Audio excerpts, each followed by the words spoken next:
के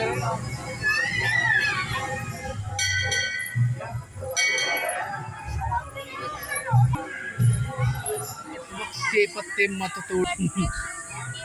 इधर जो है राजा परीक्षित जी हैं, इधर सुखदेव ऋषि हैं। राधे राधे जी। तो स्वागत है आप सबका फिर से एक मेरे नए ब्लॉग में। तो पिछले 2 ब्लॉग में मैं आपको शुक्रताल के दर्शन करा रही हूँ, और आज का जो ब्लॉग है वो भी आज लास्ट ब्लॉग है शुक्रताल दर्शन के। तो अब हम जाने लग रहे हैं श्री सुखदेव जी के मंदिर में, जहाँ पे अक्षय वट वृक्ष है, जिसके नीचे राजा परीक्षित ने श्रीमद् भागवत कथा सुनी थी श्री सुखदेव जी से।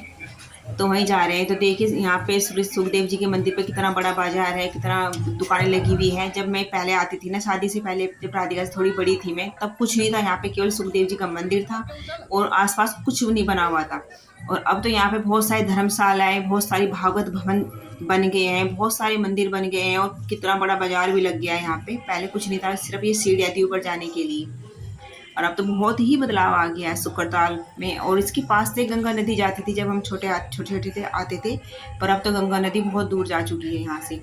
तो देखिए हम यहाँ जाने लग रहे हैं, और यहाँ पे भागवत कथाएं, कई भागवत कथाएं चलने लग रही थी। यहाँ पे भागवत भवन बना हुआ है ना यहाँ पे, तो समय नहीं था हमारे पास जो हम बैठ कर सुन लेते भागवत कथा, लेकिन यहाँ पे जिधर मैं देखने लग रही हूँ ना, इधर भागवत कथा चल रही है।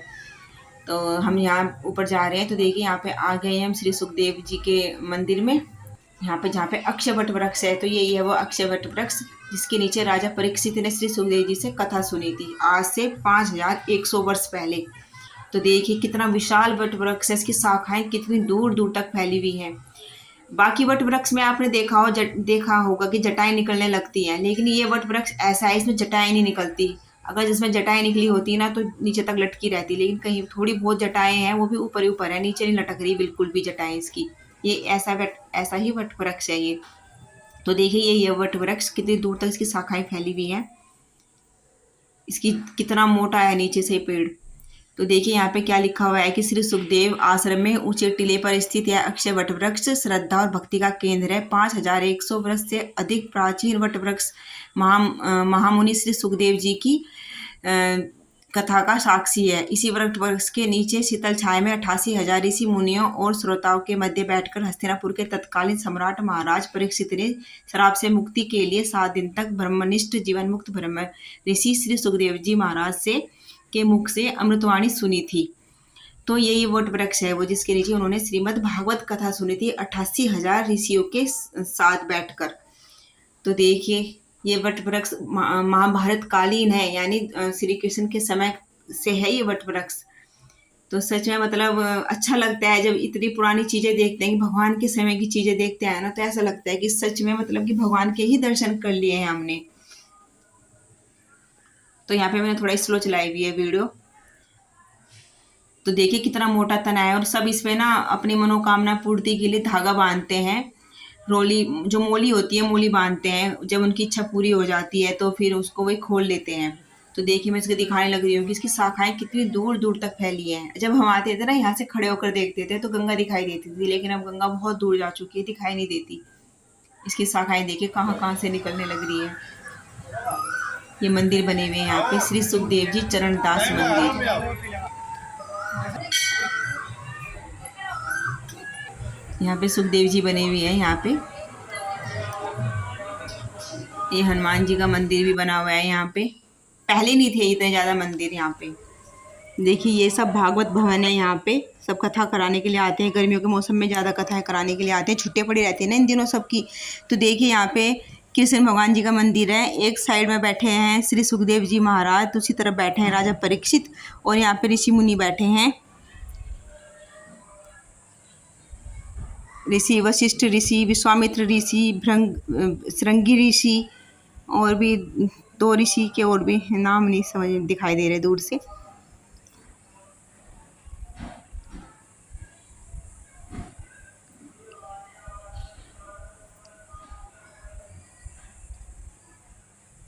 तो देखिए यहाँ पे ना इस वट वृक्ष पे तोते रहते हैं।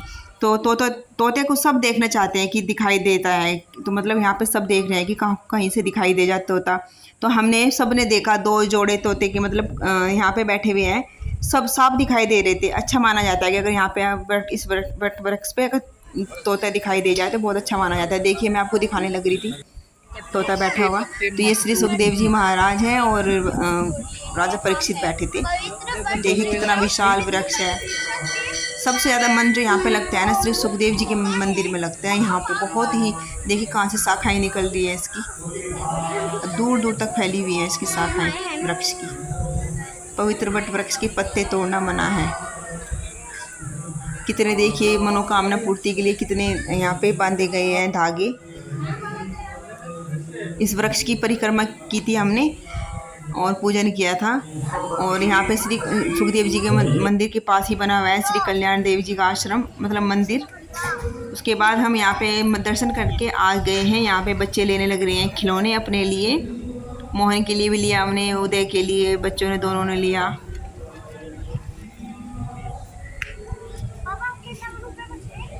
ये ले लिए हमने यहाँ पे खिलौने। तो अब हम चल दिए दर्शन करके सुक्रताल सुखदेव की नगरी, गंगा मैया के दर्शन करके, स्नान करके, सभी भगवान जी का दर्शन करके आखिर में सुखदेव मंदिर में गए, वहाँ के दर्शन करके। और अब रास्ते में कुछ खाएंगे, भूख भी लग रही है क्योंकि दोपहर के शायद 1:30-2 बज लिया होगा, 2 या 2:30 हो रहे होने, टाइम हो गया होगा। और बच्चों को भी लग रही है बहुत भूख, थक भी गए हैं ये। सच में गर्मी बहुत थी, बहुत है आज गर्मी, जरा सी भी कहीं घटा नहीं है आसपास भी। और मेरा मोहन बच्चों के लिए कुछ खिलौने लिए, मोहन के लिए भी खिलौना लिया। और अब यहाँ पे रास्ते में हम एक जगह रुक कर हमने की पेट पूजा। यहाँ पे मोहन को लगा रही हूँ मैं भोग। तो देखिए गंग नहर जो मैंने जाते समय दिखाई थी आपको। और उसके बाद यहाँ पे हमने अपने गाड़ी में फ्यूल भरवाया। काफ़ी टाइम लग गया था क्योंकि सीएनजी भरवानी पड़ती है, तो बहुत लंबी लाइन लगी थी सीएनजी के लिए। तो अब हम जाने लग रहे हैं घर, मतलब घर थोड़ी टाइम ही रह गया, आधा घंटा भी नहीं लगेगा, शायद 15-20 मिनट में हम घर पहुंच जाएंगे। और यहाँ पे वीर सो गया है, देखिए इसको बहुत थकावट हो गई थी, तो हाथ जोड़ने लगा कि बस अब नहीं जाना कहीं भी घूमने, बस अब घर चलो। इतना थक गया था ये, पर मन बहुत लगा, सच में बहुत मन लगा। टाइम हो रहा है 3:30 बज रहे हैं, 3:30 बज रहे हैं। हम घर से निकले थे ठीक 9 बजे निकले थे घर से। ज़्यादा दूर नहीं है घर से, 1 घंटे का रास्ता भी नहीं है सुक्रताल का, हमारे मुजफ्फरनगर जिले में ही है, तो 1 घंटे का रास्ता भी नहीं है। 1 घंटे में हम सुक्रताल पहुंच गए थे। और फिर उसमें गंगा में स्नान किया, बोटिंग की, घूमे, खूब इंजॉय किया, खूब मस्ती की। और सबसे ज़्यादा मज़ा ना बोटिंग में आया, बहुत मज़ा आया बोटिंग में। ठंडी ठंडी हवा लगी थी जहाँ गंगा के, और आगे तक चलते रहे, मछलियाँ देखी, इतना साफ पानी था कि मछलियाँ साफ दिखाई दे रही थी, कछुआ तक दिखाई दिया, पानी के अंदर कछुआ था। और अब बस घर जा रहे हैं। ये सो रहे हैं मोहन। तो यहाँ पे हम पीने लग रहे हैं गन्ने का जूस, ठंडा ठंडा, बहुत ही अच्छा लग रहा था गन्ने का रस। तो अब आ गए हैं हम गांव की सड़क पे, मतलब गांव में आ ही गए हैं, बस ये गांव की सड़क है, खेत खलियान है गांव के। पूरी दोपहर से तो धूप रही बहुत तेज, अब जाके घटा होगी, लेकिन घटा होने का भी कोई फ़ायदा नहीं हुआ, बारिश ही नहीं हुई। तो आ गए हैं हम घर, और देखिए तूफान चल रहा है, घटा हो रही है। रास्ते जब हम गांव में की सड़क पर आ गए तभी से हवा चलने लगी तेज, और घटा हो रही है। गर्मी बहुत हो रही थी, बारिश तो होनी चाहिए, बिल्कुल कई दिन हो गए बारिश हुई।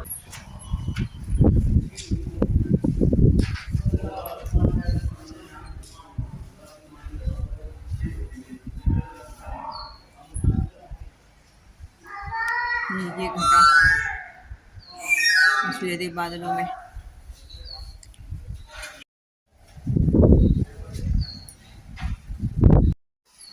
तो देखिए वीर क्या लाया, वीर लाया अपने लिए ट्रैक्टर ट्रॉली, लकड़ी का ट्रैक्टर। ये वीर का ट्रैक्टर ट्रॉली।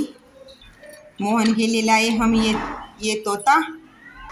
उदय के लिए लाए डमरू, जो कि उसे दे दिया है, नीचे है वो। और राधिका लाई अपने लिए बाजा। और मैं लाई अपने लिए ये नींबू निचोड़ने वाली मशीन, ऐसे है। क्योंकि गर्मियों में ज़्यादा जरूरत पड़ती है इसकी, क्योंकि नींबू निचोड़ना पड़ता है। और राधिका को जैसे नींबू पानी बनाना पड़ता है ना, तो इससे नींबू अच्छे से निचड़ नहीं पाता, तो मैं ज़्यादातर इसीलिए लाई कि राधिका जो नींबू पानी बनाए तो आसानी से निचड़, तो मैं तो ये लाई अपने लिए। तो शाम के बज रहे हैं 7, और जब हम आए थे ना, जब 4:30 बज रहे थे, तब बहुत तेज़ तूफान आया। और घटा तो खैर अब भी हल्के हल्के बादल है, ऐसा लगा था शायद बारिश हो जाए, अच्छा मौसम, क्योंकि पूरा दिन से गर्मी थी। लेकिन अब तो हवा बिल्कुल बंद हो गई है, और घटा भी इतनी नहीं रही है आसमान में। तो बस अब बनाएंगे रात का खाना, जल्दी बनाएंगे, थकावट हो रही है, जल्दी बनाएंगे, जल्दी खाएंगे, जल्दी सोएंगे। तो फिर शाम की पूजा भी करनी है। तो बस अपने ब्लॉग को वहीं पे करते हैं एंड, मिलते हैं अगले ब्लॉग में। तब तक के लिए अपना ध्यान रखिएगा, स्वस्थ रहें, खुश रहें, मस्त रहें। अगर वीडियो अच्छी लगी हो तो प्लीज़ लाइक शेयर करना, कमेंट करके ज़रूर बताना हमारा सुक्रताल तीर्थ नगरी कैसा लगा। तो फिर मिलते हैं अगले ब्लॉग में, तब तक के लिए bye, Radhe Radhe, thank you.